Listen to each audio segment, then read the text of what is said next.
I'm Camille Gotrowski. And I'm Dylan Jacobs. And welcome to CBU TV. To kick us off, representatives of the International Justice Mission held a 2-day thrift store in front of the Seal, where all the money raised would be used to help end slavery.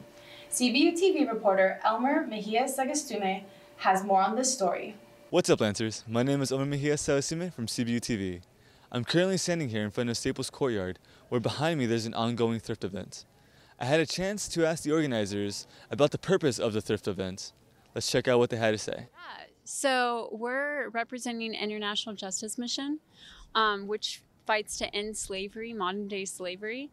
What a lot of people don't know is that we actually have the most slavery that's occurring right now, more than we did during the slave trade. So it's still like a huge problem. So all the proceeds that people give us in buying these clothes, they're going directly to IJM and in specific Ghana. And in that region, a lot of forced labor in the lakes are happening, fishing, forced labor of children. And in terms of living out our faith and sharing the gospel, this is a great practical way to help people because there are people with physical needs alongside their spiritual needs. So we do love, like we said, the money from today is going to our IJM partner in Ghana because they do need to fund those rescue missions and take care of those people that are being rescued. On top of highlighting and giving the proceeds to IJM, I asked the student if there's anything else CBU students should know, and this is what he had to say. Yes. So in Riverside, in the Inland Empire, there is human trafficking that does go on. And so we need to advocate and be aware of that issue. And there's an organization called Rebirth Homes that really helps to assist and address those issues that are local here. We actually had a lady come speak on it yesterday. And she said that there is a lot of human trafficking that needs to get dealt with, and we can help partner and even volunteer with her organization to deal with those issues. If you are interested in learning more about the club and want to get involved, Sarah provided the club's Instagram page so you can follow them. It's going to be at CBU IJM, and if you follow us there, that's where we have a lot more information on our club meetings, our events, and we do have a link tree in there with different resources for educating and advocating. And then you can also join our group me. That will be in our link tree on our Instagram as well. Our chapter here, we meet every Monday at 7 p.m. And we have different events throughout the semester to advocate and pray for and fundraise. So this is one of our fundraiser events. So like I said, we meet Mondays at 7 p.m. and come join us. Everyone's welcome just to learn more about it and learn how we can help. Well, that's everything I have for you this week, Lancers. For CBU TV, I am Elmer Mejia Sagastume. Thank you, Elmer. After a year hiatus, Fortuna Bowl is right around the corner. With the teams prepping to see who will make it to the big game, CBU TV director Ivania Montes met with Twinkle Toes and the Baptist Baddies to see if we're projected to view a rematch from 2019. Hey Lancers! So events are finally back on campus, and one of those events being the iconic Fortuna Bowl. Over the past few weeks, teams under the intramural sports have been competing in flag football to make that big final event. Now, two teams that we know that are iconic in this event have been Twinkle Toes and Baptist Baddies. The real question is, will they make it this season to the big night? Well, I had the chance to speak with a few members of each team to see what they're doing to prep for this year. Okay, so I am here with a few of the members of Twinkle Toes, and this is a team that won back in 2019. But the real question is, how did Twinkle Toes come to be? Well, the name Twinkle Toes came from one of our teammates, Jack. We were sitting in our room. We wanted to come up with a name that was a little lighthearted, and that when teams looked at the schedule, they'd think, Twinkle Toes, this is an easy dub right here. You know, we wanted something that would be a little funny that teams would think, you know, we sucked. So that's how we liked it. Yeah. Well, Baptist Baddies came from a group of guys who were just hanging out in the engineering building, throwing a bunch of names on the board, and Baptist Baddies ended up being selected. It was just the meanest sounding name out there. We wanted to be the meanest football team. In 2019, Baptist Baddies and Twinkle Toes battled it out on the night of Fortuna Bowl, leaving Twinkle Toes on top for the win. Although it is not finalized that these two teams will compete against each other once again, they're doing everything they can to leave their legacy this year. Well, a big thing is that the main part of it is it's flag football at its peak or at its foundation. And so, like, if you're having fun, you're doing it right. So a big thing is as long as you're having fun and you know your assignments you're going to keep the legacy up because, you know, at the end of the day, if you're not having fun, you're not playing real football, I guess. Well, I mean, we just got to teach them the rules. Some of the rules are different this year, and we're adjusting to that. But for the most part, a lot of our guys are upperclassmen as well, and they've played on these teams before, so they're experienced guys, and they know what they're doing. We don't got to be coaches out here. And, you know, we're just coming together, and now the challenge is to get us to play together and win.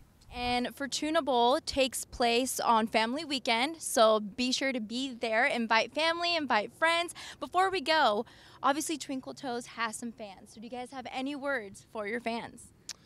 To our fans, keep it up. Keep coming out to our games. We're looking forward to hopefully bringing us back to Fortuna this year to get that little two-peat back to back.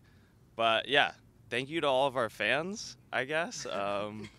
Yeah, you guys are always loud and always really supportive, and I just say keep it up.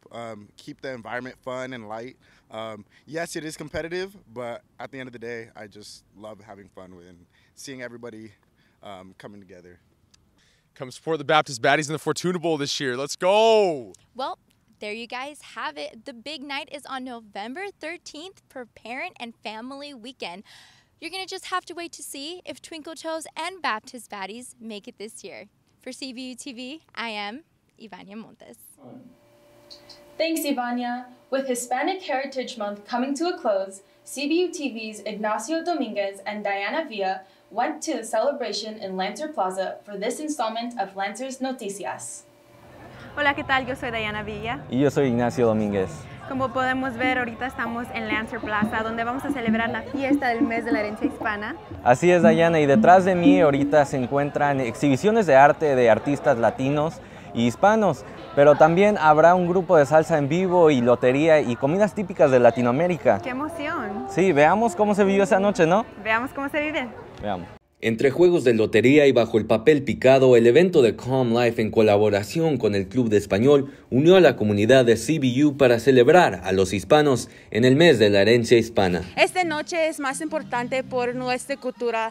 Es una noche para celebrar y construir comunidad en mi escuela. Hoy tenemos una galería de arte de famosos artistas, pero también estudiantes. Tenemos lotería, comida para todos los países en la latinocultura y también música, una banda y también un DJ. Es un evento más importante para mí y también es más importante por mí a representar mi cultura en mi escuela. La diversidad de los hispanos crea un vínculo único entre las culturas. Phoebe Arrevalo, la presidenta del Spanish Club, nos cuenta más sobre esto. Todos somos especiales y todos somos diferentes. Así que el celebrar la herencia es celebrar uno a los otros. Cómo somos diferentes los guatemaltecos, los nicaragüenses, los del Caribe. Todos somos diferentes y hay mucha belleza en nuestra cultura. Hemos crecido mucho en los números de los hispanos aquí en CBU, así que hay que reconocer eso y pasar tiempo con ellos y pasar tiempo en nuestra cultura, con uno y el otro. Estamos aquí para representar a los estudiantes latinos y hispanos, pero también para hacer un lugar donde se pueden sentir seguros y que donde pueden saber que no son solos, sino que están con uno y el otro y que tenemos muchos hispanos aquí en la comunidad CBU. Y también estamos aquí para enseñar a la comunidad de CBU las diferentes culturas de Latinoamérica y del Caribe. Y entre las actividades de la noche, la música y el baile no faltaron a la fiesta hispana. Mami, si tú me lo das, yo te lo daré. Qué rico será lo que vamos a hacer.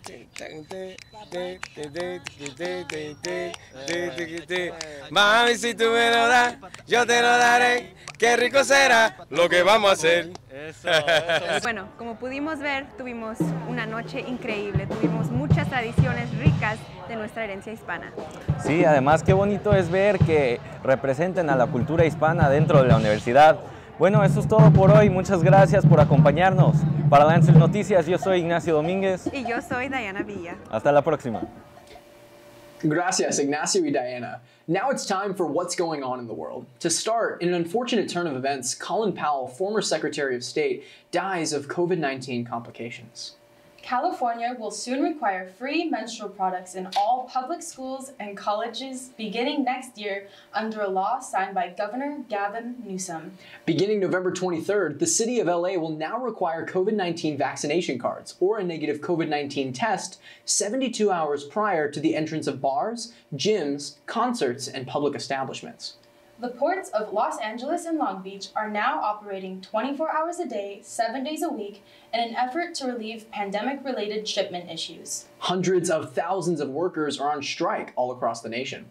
Workers across the United States are demanding better pay and better working conditions. And for our final story, Midnight Madness. The event that is beloved campus-wide finally makes its return.